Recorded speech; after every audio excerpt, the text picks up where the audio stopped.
Hi, I'm Jack McClintock, here at the FITV studio in Melbourne, Florida. Earlier this month, I had the great privilege of meeting with Dan Healy, former sound engineer of the Grateful Dead and architect of the band's legendary Wall of Sound. In this interview, he speaks about his beginnings at Commercial Recorders, a studio converted from a San Francisco fire station, and onward into many of the moments that define one of the most extraordinary careers in rock music. Thank you for tuning in. I hope you enjoy. And she didn't do it regularly whenever it happened. So she called me and said, I have a session tonight. So I went over there and I went in the studio. It was on a second floor of a building. It was an old fire station in San Francisco that was back in the turn of the century and stuff. It was an old brick building. The studio still had the fireman's pole going down through the center, or down through the corner, through the floor. The floor was all boxed off and stuff, but the pole was still there and everything. So anyway, so the control room was, you go up to the studio on the second floor, and then there was about 5 steps up and elevated, and then the control room was up elevated, because in the days of big band recording and stuff, in order to record them, you had to be able to see out over an orchestra, and there might be 5 pieces, there might be 50 pieces. You had to be able to see it. So all control rooms in radio studios and in television studios and in recording studios were elevated. So, and then they had the big soundproof double glass windows where you could look from the control room out into the studio room. And so I remember going up the stairs, and she ran up the stairs and ahead of me, she ran in, and they were hugging and saying hi and stuff like that. And I walked up and walked into the control room, and it hit me like a bolt of lightning, bam! And I knew I was home. And so I got to know this guy Lloyd Pratt, and I guess I talked him into letting me hang out there, which he did. And he kind of fostered me. He was very, very good to me, and I didn't get paid or anything, but I got to hang out there as much as I wanted. And I was a gopher. I vacuumed the place, and I would make coffee and run around out for cigarettes for the people that were working there and stuff. There were a lot of famous announcers and stuff came there and recorded soundtracks for movies and recorded commercials, dialogue for commercials and stuff like that. And so this was in about 1963, and I had been hanging out at the studio. And what happened is, in 1963, the San Francisco music scene began happening. That was the very onset of it. By 1964, it was definitely underway. So what happened is that all of the record companies sent emissaries to San Francisco as talent scouts to look for bands, to sign bands to record contracts and stuff. So the medium for, if you had a band in those days, or you did anything, played music or anything, the medium with which you conveyed what you did was what they called demo tapes. So you would go into the studio and record a tape, record some songs, and then you would give them to the talent scout, and the talent scout would take it, I guess, back to his production company or his boss or wherever his organization was, and they would listen to it and they would decide whether or not they wanted to get involved in making a record with the particular bands. So this studio that I worked at was 8 to 5, 5 days a week studio, and it was called Commercial Recorders. And at one time, about 90% of the commercials playing on a San Francisco radio station had been recorded in that studio. They recorded and then duplicated and distributed out to the radio stations and stuff through ad agencies and stuff like that. But so he was a golfer and he liked to play golf, and so the record companies wanted to buy time on the weekends. They wanted to buy blocks of time at cut rate, because they just, it's a long story, but they didn't spend a lot of time with bands and stuff. They just take them in and play your song, and that's it, you're out, next, you know. And so they wanted to buy blocks of time, and he didn't want to. He wanted to be free to play golf and stuff like that. So he kind of avoided it, and then he agreed to do it. And there was a Capitol Records. He finally agreed with them to sell them time, or to do weekend time. But that meant that he had to be there on the weekends and stuff, because he was the recording engineer. And by then I knew all the equipment. By then I could run everything, and I knew all the equipment. And by then I'm performing maintenance on the equipment for him, stuff like that. I would go over the tape machines, and there's a thing, you clean them all up, and they call it alignment and stuff. And it's a technical part that was a technical aspect of recording and the recording tape industry. And so I was already by then. I knew the studio. I knew how to do it, and I knew the equipment and stuff. So this one weekend there was a huge golf tournament that this Lloyd wanted to play in, and so and the record company had bands coming in, and sometimes we would do like 3 or 4 bands on a Saturday, and it was really quick. I mean, it was a mill, but it was fun, and for me, I was just dazzled because I was all brand new to me. So he said to me, he said he didn't want to do it, and the record company goes, oh man, we got all these guys booked, you got to do it, you know. So he came to me and he said, how do you feel about recording? And I said, yeah, I got it, you know. And so he said, can you handle this? And I said, sure I can. And he gave me a key to the studio. He said, and this is the schedule, you know, you come in on Saturday and you got to run and do all these guys. So I recorded all of the bands that weekend, and then after that, he never came in anymore on the weekends. But from then on, I was the weekend engineer and record producer, and so I recorded. And one of the first bands I recorded, well, I recorded a lot of bands, but one of the ones that had a #1 hit record was a band called the Sopwith Camel, and they were a San Francisco band that was fairly well known at the time, and some nice people, and they had some pretty good music. They wrote their own songs, and they had some pretty good music. So I recorded them, and they got a record. They got a big fat record contract out of it. And then I did several other bands, and then the studios were very businesslike in those days. They weren't at all casual. You're supposed to stand there and be quiet until they said take one. Then they would start the tape machine. Then they would press a button and say, take one. And it would, not only could they speak to you out in the studio, but it would also go on to the tape that you were recording. They had it electronically configured so that it would also record it onto the tape. And so you had to sit there and be quiet. And then when they say, take one, then you're supposed to start and play your song. And then at the end, you're supposed to stop and be quiet, you know. So there's a thing called let it ring out.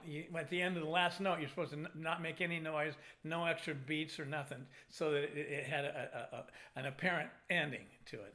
And so a lot of the bands, we were all, I mean, I was a beginner, really. And a lot of the bands were beginners, too. They were guys that practiced guitar, played guitar a little, but none of us had any. I mean, all the bands were my age. I was like 18 years old. All the bands were 18, 19 years old. And so none of us had any experience. So when we went into the studio, it was really awkward to be, it was almost like militaristic in a studio, to stand there and play and then stop when they tell you to stop. And then you weren't allowed to adjust anything. If you set something, they had all their levels set, and if you changed anything, they would yell at you, you know, and forbid you to do it. And so the regimentation was almost militaristic. So what happened is these bands eventually got signed, and they would go into the studio to record, and they immediately ran into that militaristic regimentation, and it didn't fit because they weren't prepared in that sense, and they needed more time and more slack to be able to be more organic about it, and which eventually that became the way of doing it. But so what happened is that they went to record records, and they had a hard time in the studio, and they were dissatisfied with the treatment they were getting, and they began asking for me to come in and be their engineer and producer. And that's how I got my first record jobs. There was a band called the Cheaters, and the guy that was his band was named Johnny Draper, and he was the son of Rusty Draper, who was a very, very well known at the time, very famous country and western singer, a kind of sort of a California country. It wasn't really Nashville or Texas country. It was more of a kind of California country. And he played in all of he played on the West Coast, and he played in Reno and Las Vegas and all the big cabaret places and stuff like that. And he was pretty well known. Anyway, so I did their record for them, and because they asked for me, you know, they asked for me to do it because we got to be friends when I was doing a demo tape with them. And like a couple of times, the bands would be doing demo tapes, and they have the tapes, and the record company people, the talent scout guys, there was no such thing as redoing a track or overdubs or any of that. This was long before any of that. You played it, and what you played live was what you got. And a lot of times it didn't, and it wasn't multi-track recording, so you couldn't separate it. It was all mixed into one, just like this recording that we're making right now. It's going to be one stereo recording. And so there's no way to separate a voice from sound effects or from music or anything like that. It is what it is what it is. And so because of that, you couldn't replace. If you made a mistake playing, or if you didn't sing a note that you didn't like, or that was out of tune or something, you were stuck with that, you know. And because studio was rented in time, in hours of usage. The record companies, they didn't want to spend 10 cents that wasn't yielding them and something.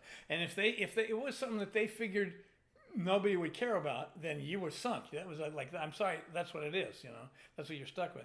So a number of times at the end of these demo tape sessions, they would go off the clock and the record company people would leave, and the band guys would still be there packing up, and I would let them hang out, and I would, on my own time and on the studio time, because I had the studio, I could do whatever I wanted with the studio. And so I would help them redo vocals, redo vocals and stuff like that. And so they got something that was a better product. And it was better for them and better for us and better for everybody, really, because for us, it was really a matter of trying to achieve as much as we could and do it as well as we could do it. So I would stay behind off the clock, so to speak, and I'd help be. I would record.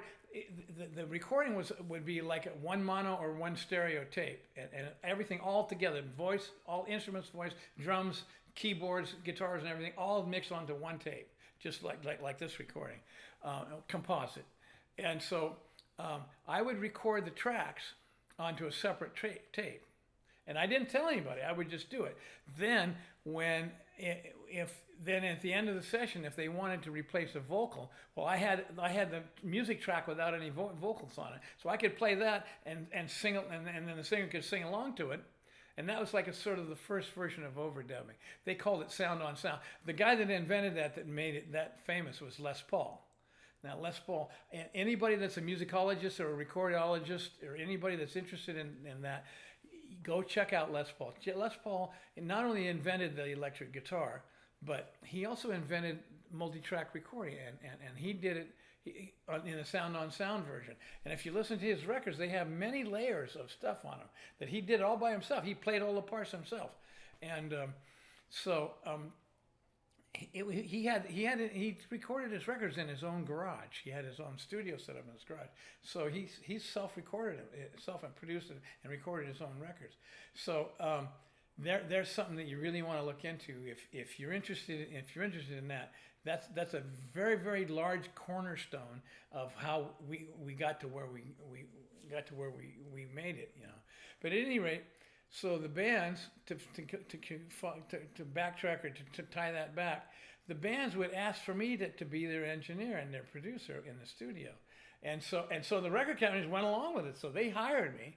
So by 1964, I was being hired to do records and being paid good money for it. And there was a periods of time when I was sleeping in my car. I had an old funky car. I had a 1953 Mercury. When I left this little town, I came to San Francisco in 1963. Actually, it was the beginning of 1963. It was the beginning of 1963, and I was down and out for a lot of times, and there were times when I slept in my car. And one day I just had to leave.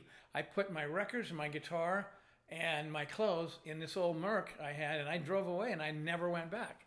And so that's how I got to San Francisco.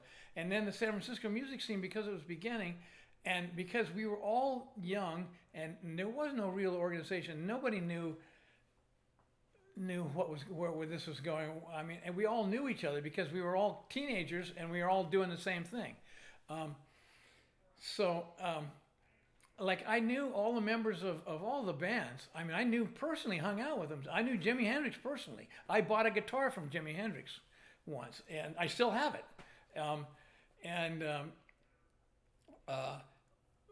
we were all just sort of friends and hung out, and we didn't know that it was all going to, you know, I mean, I don't, I think we all sort of thought this was going to be fun for a while, and then somehow it would go away, and we would be doing something else. And none of us really thought that it was ever going to turn into anything, and which is very interesting.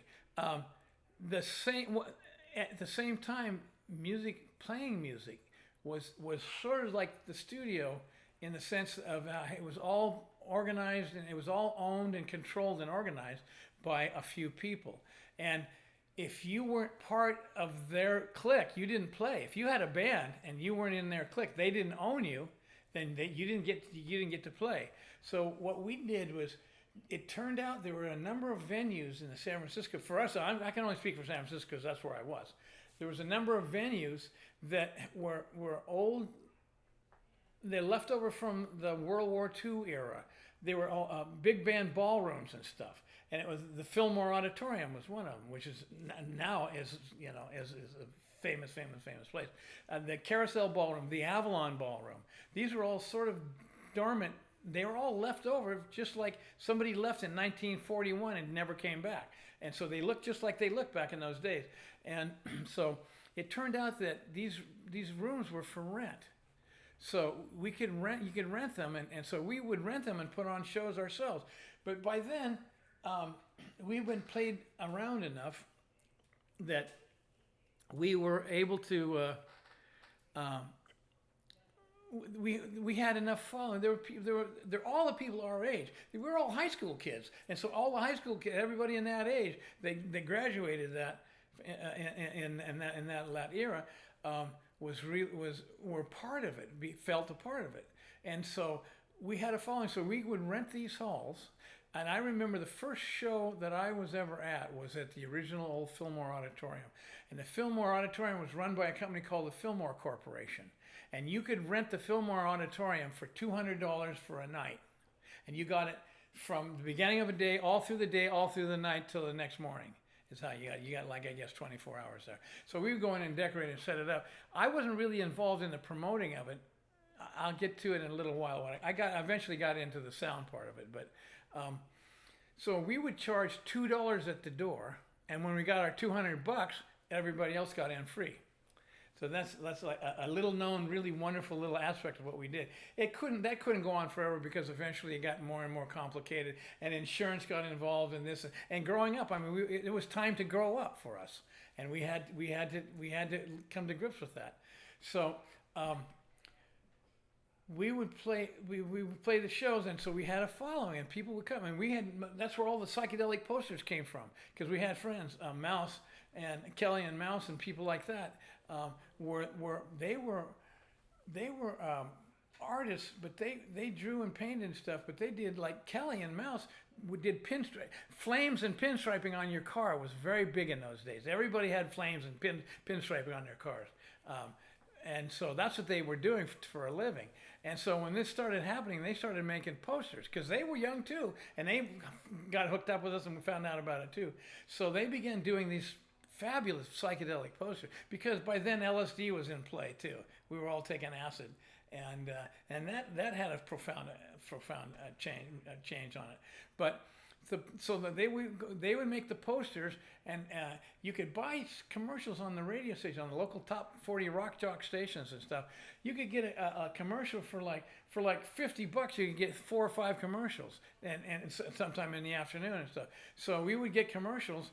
And on the radio station, we'd buy commercials, and we had these posters, and there was so many of us that were fans and stuff that would get involved, and they would go around and put posters in the windows of every store everywhere.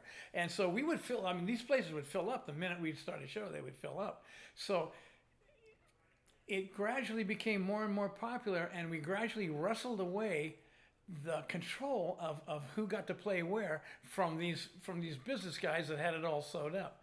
And so it took on a life of its own, and so that's really what happened in that whole era. It grew out of a bunch of young people who had a great idea, wanted to do something, and did something about it. And none of us had any money or anything. We just had desire and enthusiasm and a lot of energy. And so it was there was the era of the rebel without a cause generation, but we were rebels with a cause. I mean, we were rebels, all right, but we weren't into destruction. We were into construction. We were into learning and building and making new stuff. Growing and learning was what we were into, and everybody was really enthusiastic about it.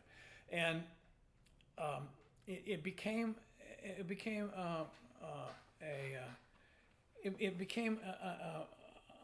an organization, kind of like a family in a funny way. We all sort of had, it was of one sort of sentiment about the music and about the art that was involved in it, and it was open to all artists and anybody's form of art. Anybody who was in our age group that was just learning and beginning could stretch out and do, and it was a forum to do what you wanted. It's a forum to exercise your art and stuff, and that's really what it was. That's where the whole Summer of Love came from, because it was sort of a fraternity, if you will. It was a human fraternity, and the members were our age group, people in our age group. So, getting back to the recording studio, I began making these records for bands, and the record companies would hire me to do albums, and so I did a couple of albums. And then after that second or third album, then I had to turn stuff down because there was so much going on. There were four major studios in San Francisco at the time, and I worked in all of the studios because the record companies had deals with the different studios, and they would buy time and they would establish a schedule, and then I would just meet at the studio and take the band in the studio. I did Steve Miller Band. I did I did the Jefferson Airplane. I did there was a band called Quicksilver Messenger Service. I did a number of albums with them, and I actually did some tours with them and stuff. But and then I stumbled into the Grateful Dead. The Grateful Dead. If you want to go there for a minute, I can talk about that. Grateful Dead had signed a record contract with Warner Brothers Records, and they wanted to record an album. So, but they too were just sort of beginners, and they could not. They were uncomfortable with the regimentation, the typical studio regimentation, and they didn't want to do it that way. It called for being much looser about all that, much more casual and much looser about it. Because sometimes we would go in the studio, and the thing about you're on the clock for time, and the time is ticking, and there was always some record company bean counter walking around, staring at his watch and pacing back and forth, and that kind of stuff. That was just out, nobody cared about that. And so we would, sometimes a session, sessions that I've made entire record albums in 4 hours before, all the songs and everything on it, and because there were some people who just came in and played a bam and it was done, and they didn't want to hear. There were people like Bob Dylan and a lot of those kind of people. They were like, play it once. I play this once. You better have it. You better get it because I'm playing this once. And there was a number of people like that. That had that sort of mentality about the studio. But then there were others that used to go to the session and would start at 3 in the afternoon and go till 3 in the morning. While people hemmed and hawed and practiced, rehearsed, and worked out, or got to a place in a song and no, that doesn't sound right. Let's work it out. Sit there and work it out. But working it out on studio time, that was like shocking. Shockingly unheard of. But people wanted to do it, and people wound up doing it because to get the records, the record companies had to acquiesce to that because their job was to get the product so they could get it out there and make some money on it. So I think studios had to make some concession too in terms of the time and stuff. And then they had guys like me that would I didn't care. I'll sit there for 12 hours and horse around. I've done burnout sessions, 24-hour burnout sessions and stuff. Lots of them. That wasn't uncommon at all. But so the Grateful Dead was in L.A. and Hollywood making an album, and the record company had assigned this guy, this producer guy, who actually was kind of an okay guy. He was from a generation before us. He was from the sort of the big band era generation, and they just had a different society, and they you know, and they weren't bad or wrong. They just were different, you know, and or we were different. We didn't adhere to that. They were very schedule oriented and very very businesslike about it, and we were just the opposite. You know, we ran away from that, if you will, and so they got about halfway through. They got one side of a record recorded, and then they got into a fracas with this producer guy, and he threw his hands up and walked out of the studio, and they got you know, that ended their sessions there. So I had. Another thing that happened along the way, I have to set this up a little bit. Another thing that happened along the way was that the bands, a couple of times, there wasn't any sound system. So if you wanted to sing, if your band was playing, there was no loudspeakers or anything to sing through. There's no sound system. You had your guitar amp, the drummers had the drums, and that's all there was. You know, so there had to be a sound system for people to sing through and stuff.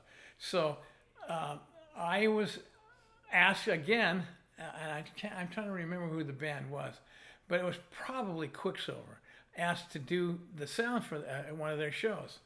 And so that's a long story that it's beyond the scope of this conversation. But I got into it basically on a challenge, and I created a sound system. This was at the old original Fillmore. There was a number of shows later than the first one I went to. And so I was given a bunch of pot, and I sold it and took the money and there were two agencies in San Francisco Bay Area that rented sound equipment. And so I took all the money I had and rented all the equipment I could rent. And I took it to the Fillmore, and I went to the lady that ran the Fillmore Corporation. She was the office lady, but she was kind of in charge of the building. And I got to know her, and she liked me, so she let me. It was dark for a few days leading up to it, so she just let me in there. Yeah, you go ahead, you know. So I took and set up this. I built this monster sound system out of all the stuff I had rented, and it took me several days because the two companies, their equipment wasn't mutually compatible. So I had to change a lot of stuff to make it all work together and make one big sound system out of it. And so I did a sound system for this show, and it was the Grateful Dead. And the Grateful Dead was the opening band, and Quicksilver Messenger Service was the headline band. And so I did the show, and it came out, and it worked perfect, you know. And it was for the first time you could hear the singers, like you could hear people singing. And Big Brother, Janis Joplin, she would sing, and you couldn't even hear her singing. I mean, there were some little speakers on each side of the stage, and it was just like sounding like, well, I call it the fat lady's asshole, but you know, it's just a little squawk box that you can barely hear. And and that was when that was the realization that, oh, I see, now in order for this to go on, there's going to have to be sound systems, and they're going to have to be good sound systems. And then for me, it was the race of the best possible sound system, because even at its best, it fell short of what I was used to hearing stuff in the studio. I had big monitor speakers in front of me. I could turn things, make things louder or softer, and isolation, make things very clear. And so I was used to hearing it like that. And when I get to these rooms, and this be this sound system, and it was barely rickety and barely hearable, I was like, if this music is to survive, something is going to have to change, because it's not going to work like this. And so I got sort of roped into doing sound, which I got deep into, and in the end, in the Grateful Dead, I wound up being the one that created the sound of the Grateful Dead. But so the Grateful Dead had lost their situation with Warner Brothers Record. They had signed a contract, so they still owed them an album, but they only had half an album recorded, and so there was a recording studio in San Francisco called Columbus Recording, and it was owned by the Kingston Trio. And it was a little teeny studio in the basement there was a Flatiron building at Columbus and Kearny in San Francisco. And it was and the Kingston Trio owned that building. And this studio was in the basement of that building. And I had been doing recording there because it was one of the studios that was on the list of San Francisco studios that the record companies would hire me to go make records in. And I recorded all the Sir Douglas Quintet records in there, and I had a couple of Billboard #1 hit records on it. That song Mendocino, that was a big smash hit. This is way before your time, but so I knew the Grateful Dead, all the Grateful Dead people, and so they knew I would do it in the studio. So they came to me and asked me if I'd help them finish their record, and so they wanted the side 2 of the album to be live.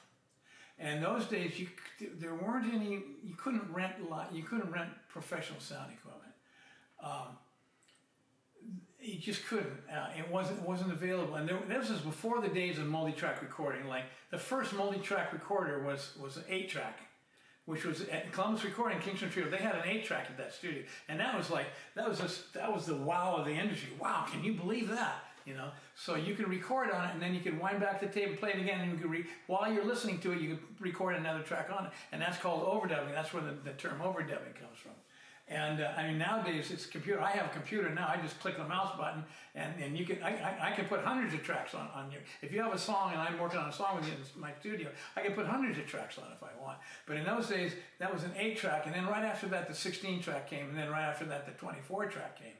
But so I couldn't rent any multi-track equipment, so there was a tape machine that was on 1/4-inch tape that a friend had. It was a stereo tape machine, but a friend found these 4-track heads. Because in order to have a 4-track or multi-track tape recorder, that means that there's a separate stripe on every piece of recording tape. There's a separate little stripe that's dedicated to that track. If it's a stereo machine, there's 2 stripes. It's all you can't see it. I mean, but it's there. It's on the tape.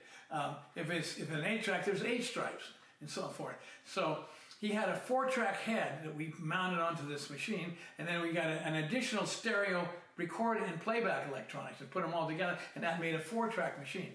So I did a tour with the Grateful Dead and recorded them live, recorded their concerts live, and then after that was done, we went into Columbus Recording and played back all of these tapes and selected out of it. I helped them produce that. I go through all the versions of all the songs and stuff and pick out acceptable takes, versions of the songs, and then edit them together and make a side for the second side of the album. This is the Anthem of the Sun album, and that's from a collector's point of view, that's a really famous record now because it was the first time anything like that had ever been done, and it's very eclectic right now, so collectors, there's a lot. The people that like it love it, and you know, and it's a really important. A piece of the puzzle of what happened, of the unfolding of that whole San Francisco music scene. So I finished that record with them, and I did it, and we finished that album, and then I mixed it all. Mixing it down, that's another thing. When you have a multi-track recording, then you have to mix it down. So that means if you have a drum on one track and a vocal on a track and a guitar and a keyboard, piano on a track and stuff, you have to blend them all together because they're all just exist autonomously on these recordings. But when you want to hear them back, I mean, you can't just have them all at the same volume because people play different and the levels are different. So you have to blend it all together. The old big band guys called it balance, the balance, but we call it mixing. And you mix, and there's a volume control for each one of the tracks on the mix boards, and there's a big mix board. I worked in studios, the mix boards were from here to that wall over there. I mean, you had to have a wheelchair, a roller chair, and you roll back and forth to get at the different parts of it. But, so I mixed it down for them, and then cut it into an album, and it became an album. And then, after that, then the next album they wanted to do, after that, and then I got involved with them even deeper than that. But they came to me and wanted me to continue to do live sound for them because I had the live sound that was happening, was making it. So I did that album and finished it, and then I did other albums. I did all the Sir Douglas Quintet. There's a blues singer lady named Tracy Nelson.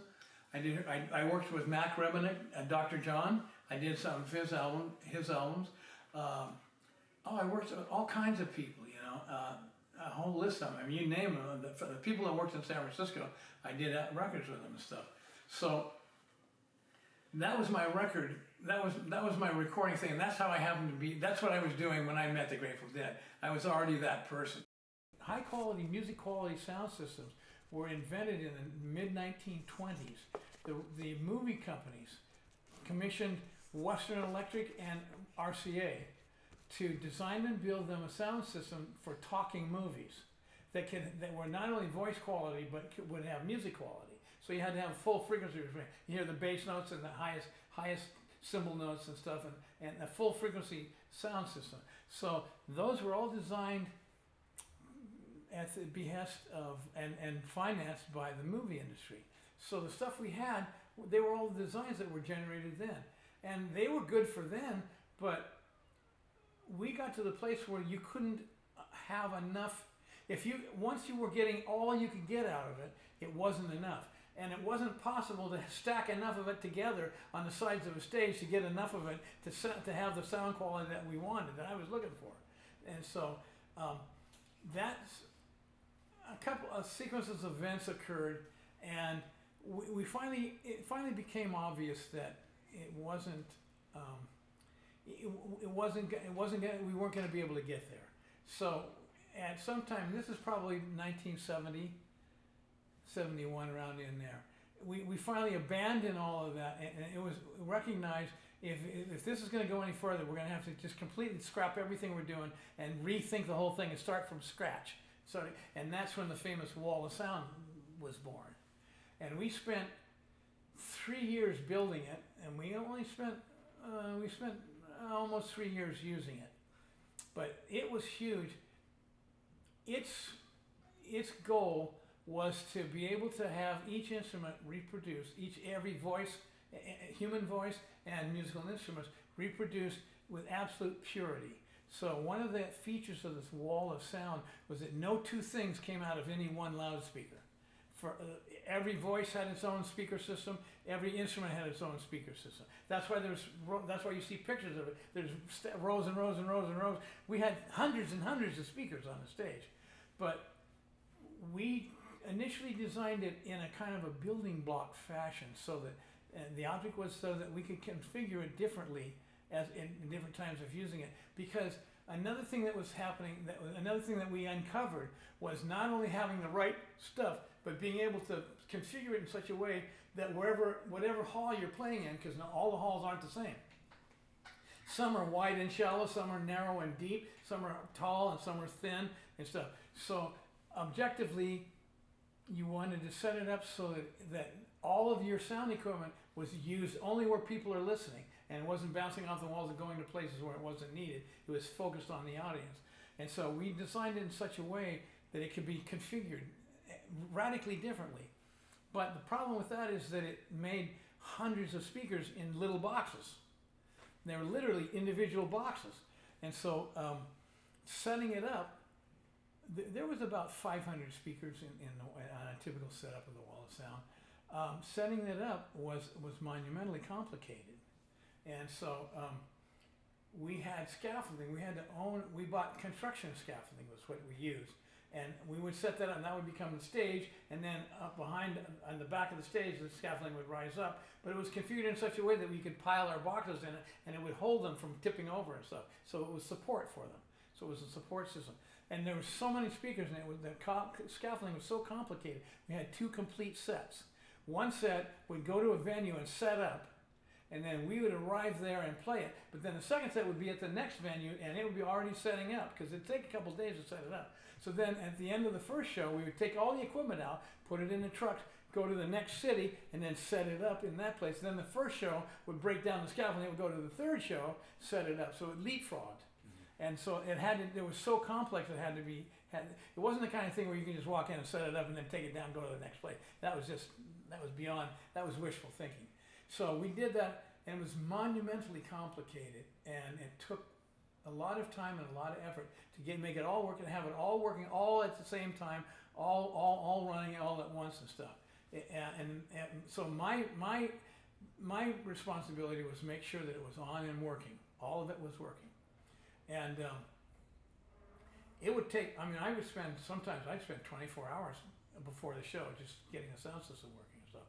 I mean, it wasn't uncommon to spend that kind of time.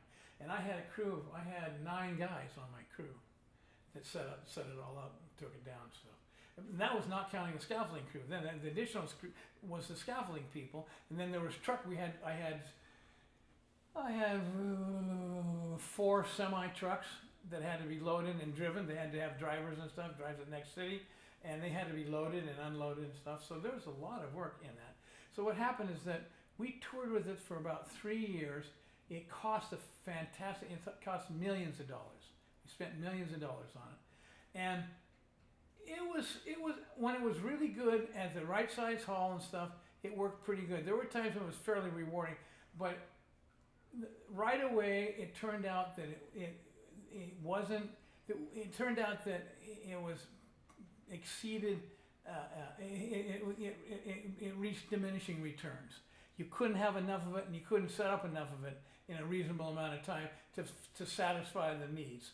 And so that was the ultimate demise. In the 1970s, there was this phony thing that the government and fuel companies created called the gas crisis, and where you couldn't get gas, and gas was hideously expensive, and fuel was expensive. And so during that period of time, we worked in, I guess it was 1976, 77, long in there. We worked 11 months on the road, and when we got home, we were broke because the sound system ate up all of our money, and everybody was just totally exhausted from the amount of work for it. So that's when we decided to retire it. And at that point, and that's pretty much, I mean, I could do a whole hours on the wall of sound, but that's pretty much a decent thumbnail of the wall of sound. Garcia was a family member that gets into drugs to the point of where there's no coming back.